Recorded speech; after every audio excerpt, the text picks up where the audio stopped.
What's up, guys? My name is Miles. G'day, guys. My name is Fez. And this is The Commodity. And today we are reacting to answering how dingoes... I can't. Answering how dingoes arrived. Oh, I can't even do it. Answering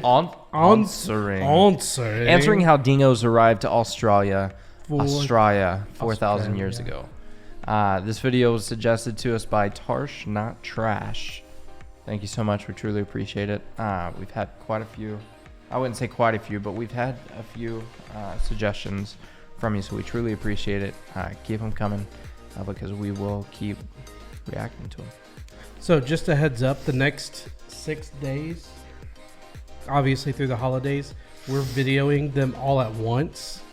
And the odds are we're not going to be very active on comments and all that kind of stuff. So I just want to let y'all know because I'm going to edit everything tomorrow.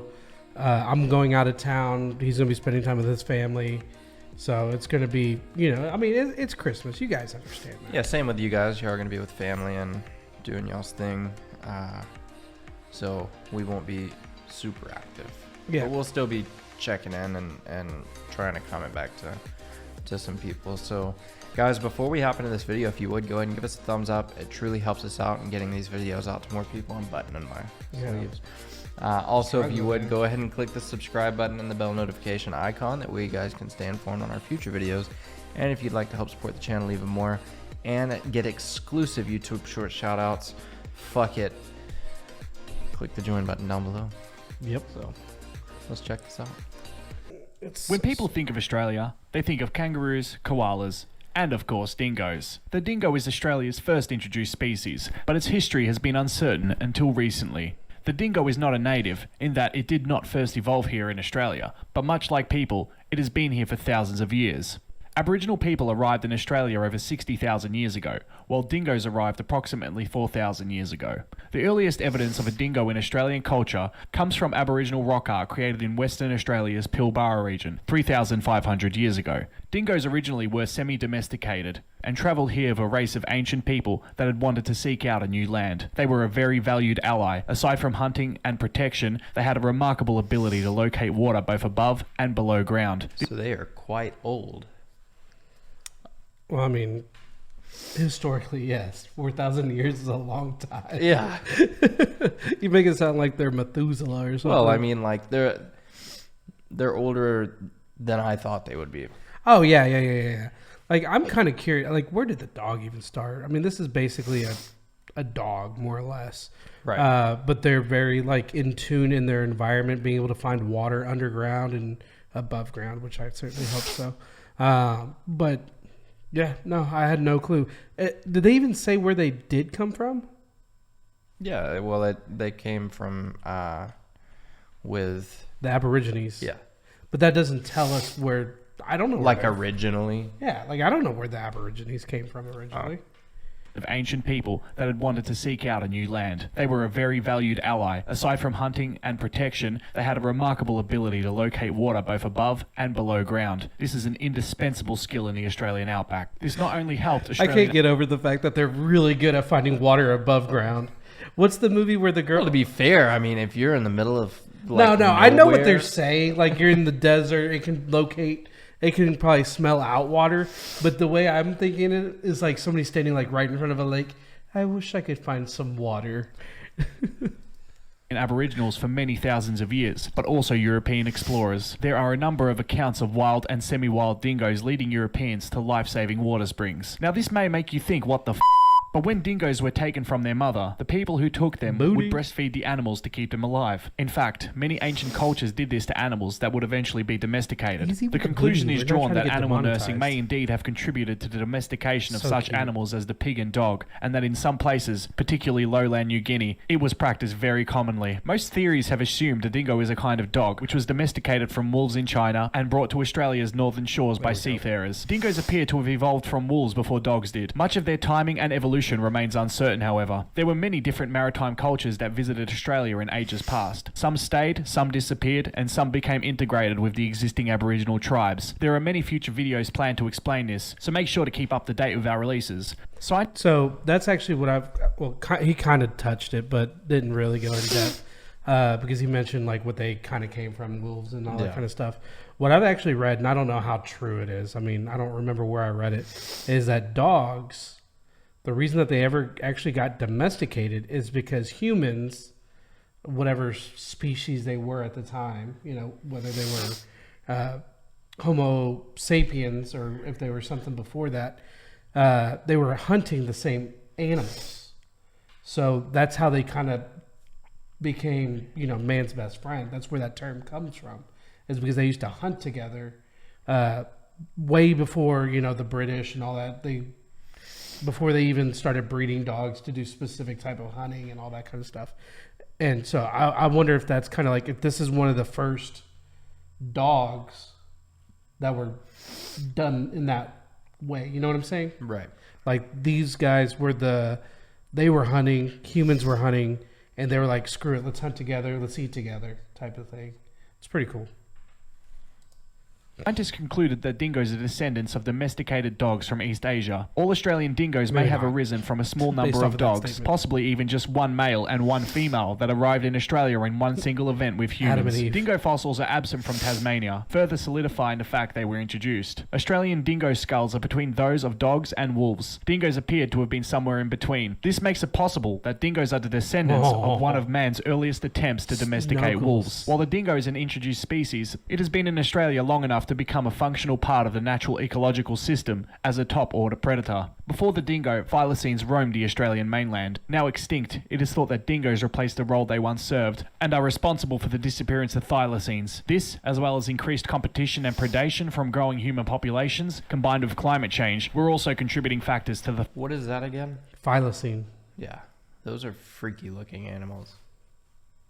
Yeah, I don't like those. They look like a smaller version of a hyena. Yeah. But like mixed with like anger. Like it just looks, they look terrifying. Like if you look, like I don't look at, you know, we don't have hyenas or anything like that, but they're huge. Like you see them on like in movies and TV shows and History Channel, all that kind of stuff. But these guys look like a smaller version of it that just looks terrifying. I don't know how the dingo, unless they like are pack hunters and these are like they hunt, they're solo hunters, yeah. Then they kind of took advantage, like they fought them off or whatever. But of course, I think humans had a huge impact on them as well. The thylacines' extinction. To quote academic and author Deborah Bird Rose, dingoes provided the companionship that had never before existed in Australia. These creatures were the first non-humans who answered back, came when called, helped in the hunt, slept with people, and learned to understand some of the vocabulary of human languages. People gave them names, fitted them into the wider kinship structure, and took care of dead dingoes in the same way they took care of dead people. With European settlement, resentment towards dingoes were rising. They would frequently kill and eat livestock and would be shot on sight by settlers, and eventually poisoned with strychnine. You would think the Great Wall of China would be the biggest wall in the world, but the biggest wall is the dingo fence of Southeast Australia, 5,614 kilometers long, I thought that was the rabbit fence. I thought so too.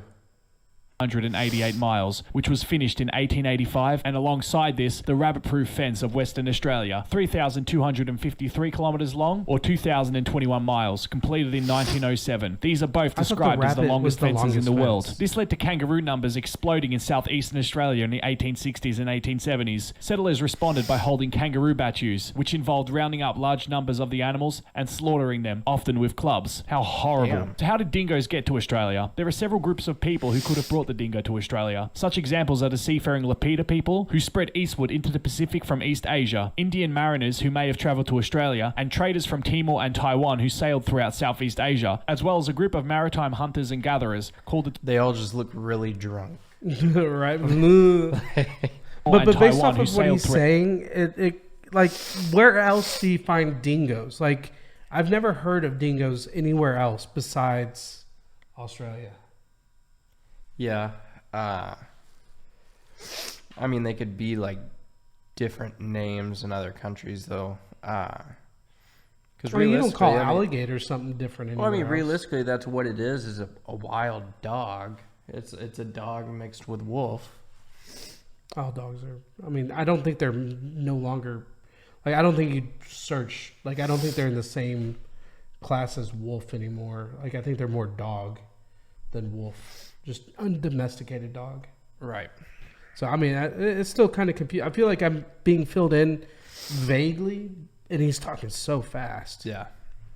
Throughout Southeast Asia, as well as a group of maritime hunters and gatherers called the Tawalian from the southern peninsulas of the Indonesian island of Sulawesi were also on the list. But while narrowing it down has been difficult, it is thought the Sulawesi hunter-gatherers brought the dingoes to Australia 4,000 years ago, perhaps after obtaining it from neighbours in Borneo. Archaeological data seems to bolster the case, as there are similarities in rock art between Sulawesi and Borneo, which indicate a close connection between the people. What's more, 8,000 to 1,500-year-old tools and tool-making materials unearthed in South Sulawesi confirmed that the local hunter-gatherers were able to travel vast distances by sea. You say 8,000 to 1,000?